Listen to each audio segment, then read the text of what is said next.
Welcome to Gene and Mike do the New York Times crossword. Hi, I'm Gene. And I'm Mike. And today we are doing the crossword for Monday, April 14th, 2025. So, on Tax Day Eve. Tax Day Eve. Did you do the crossword? I did do the crossword. And did it turn out to be a great Monday Tax Day Eve crossword? It turned out to be a pretty decent Monday Tax Day Eve crossword, yes. Okay. Mm-hmm. We don't have too many of those Tax Day Eve crosswords. No, just one a year. One a year. Two if you count Canadian taxes. And probably a whole bunch if you count a whole bunch of countries. I wonder, does everybody, like in France, what's Tax Day in France? Or is that like every day is Tax Day in France?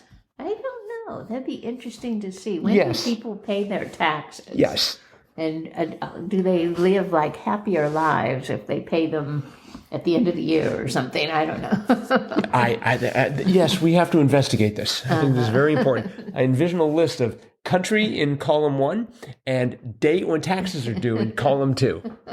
And then column 3, happiness. Yeah. The happiness. I believe Finland is the happiest country. I've heard that, yeah. And they were probably happy because probably some people there did this crossword. Uh-huh. So tell me about this crossword. Well, like I said, it was a pretty typical Monday, and I whipped through it pretty quickly. Mm-hmm. And it had a cute little theme. There were 3 themed clues, and they were pretty straightforward. 20 across was rules on how to behave, and that was code of conduct. Mm-hmm. And then we had 25 across, Baba Ganu, which was eggplant dip.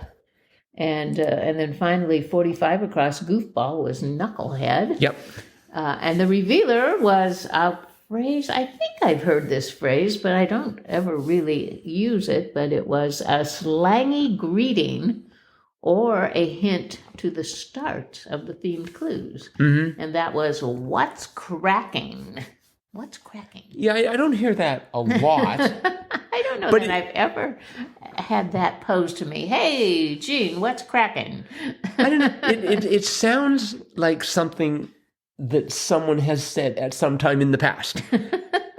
It's sort of, I've got this vague cultural memory of what's cracking. Maybe it's a regional thing. Maybe people in the West or the East say, but not in East Wisconsin. Well, maybe we haven't. What's cracking? But if you look at the beginnings of each of the answers of the theme clues, you have a code of egg and a knuckle. Right. All of which can be cracked. Yes. So pretty straightforward. Mm-hmm. And pretty easy, although it had some fun clues too. Yep. I like the fact that they had code of conduct in here, and they also, somewhere in the grid, had NSA. They did? Oh, yeah, 44 across. Right. Mm-hmm. Yeah, Federal Intelligence Group. Yep, NSA. Mm-hmm. I really think they need to change their initials to something more appropriate. I was thinking of like, shh, SHH. Uh-huh. Well, maybe you should suggest that. Oh, they already heard. We just said it here, and so I have no doubt that somebody in Washington is like, good idea. Of course. Yes. Also, you should clean your kitchen. That's how good the NSA is. Wow. Yeah. Mm-hmm. Before I had 20 across, code of conduct, I had Cade of conduct, because I didn't know 3 down, the surrealist Joan Moreau. That's right. Yeah, once again, my lack of knowledge of art history can be my downfall sometimes. Mm-hmm. I was thinking that this crossword overall had sort of an old-timey feel to it. Yeah. Mm-hmm. You know, we had like 5 down, actor Abe of Barney Miller, Vagoda. Yeah. Yeah. That's about 100 years old. Yeah, that was like a sitcom. Was that in the 80s, maybe? 1980s? I think 70s, maybe just at the dawn of television. I'm not sure, but it's been a while. No, I think it was maybe the 80s. So. And then, of course, we had 23 across. Alan, who played Pierce on MASH, Alda. Yeah. Well, when he definitely was the 70s right. and 80s, yeah. Yes. And, and Knucklehead, which is a great insult. It's the happiest insult. Knuckle. You can't be offended when someone calls you a knucklehead. I don't think. Knucklehead, you. So I guess it depends, though, how they say it. Yes, like if they're hitting you Could with throw you into fear. if they're hitting you with something, but it was clued as goofball, Yes. which is also, it's just you goofball. That's not a real insult. No. Certainly by today's standards, that's a compliment, probably. Yeah, that's for sure. We had 49 down, the R of NPR, radio. Yep. And I'd like to give a shout out to WPR, Wisconsin Public Radio. Yes, I listen to them every morning. We advertised on there for a while until we discovered that, no, it didn't make any difference to the number of downloads. Nobody who listens to Wisconsin Public Radio does the New York Times crossword. Well, I think we were only... They might, but they don't listen to our podcast. I think at the rate we were paying, we were like one ad per month at 3 a.m. So it wasn't like we had a lot of audience there. No, that's true. I don't think we could afford like Morning Edition or All Things Considered. Right. That would definitely be beyond us. I'm afraid so, yes. 11 down. Cocktail served in a copper mug. MOSCOWMULE. Yes. Which, of course, immediately raises the question, why does it have to be served in a copper mug? I have no idea. It seems to me that's, copper is a metal, possibly toxic. It just seems like a bad idea from the start. It's just like, really? You're going to surround it in copper? I don't know. I think it has something to do with, supposedly, if you put something in a copper mug, it stays colder longer. Oh. Which seems ridiculous. It's metal, so you'd think it would conduct heat. I mean, it certainly conducts electricity. It's copper. Well, yeah, copper. Right. That's one of the best conductors of heat. I mean, if they're really concerned about this, they ought to serve it in a thermos. Yeah.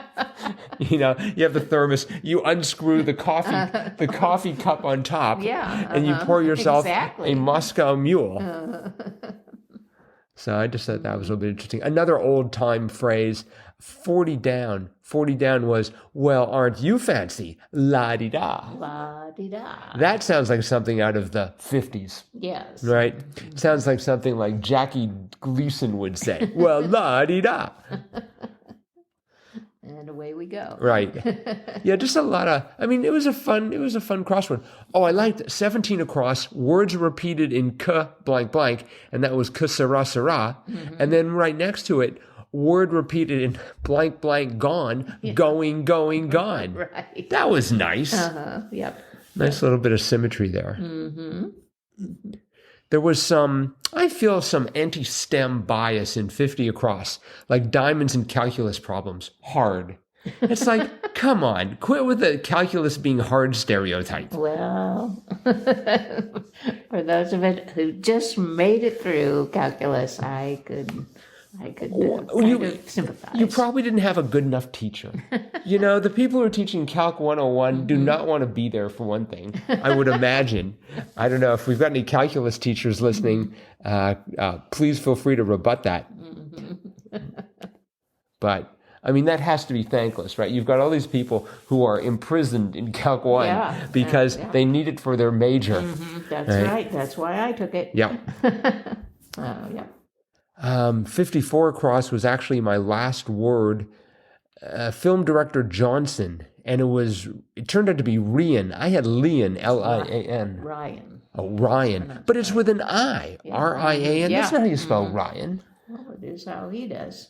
Well, just because there was a mistake on the birth certificate, it's not too late to inject the Y. Ryan, yeah. But you needed that I because it crossed 58 across. 3-line poem from Japan, haiku. Haiku, right. So that was pretty straightforward. And then 57 down, product known as the Racer's Edge, STP. Yes. And that's one of those things where you'll just get people who will debate for days. Yeah, this is going to be great for your engine. This is going to totally ruin your engine, and it's like, you should be better off pouring a MOSCOWMULE into your car than STP. Throw in the copper, too. But because I was reading all these, because I was curious to know whether or not STP actually did anything good. And, the debates were just fast and furious, and there was no evidence whatsoever in any of them. Oh, really? Yeah, so. They're like a major sponsor of racing. Like right. You see on racing cars, they all have STP on them. Well, that's why it's the Racer's Edge. It gives them the money they need so they can build their cars. I suppose. So, All right. Well, I think that is probably it for today. Okay. So thanks everyone for listening. A reminder that our Triplet Tuesday contest is coming up tomorrow. Can you believe it?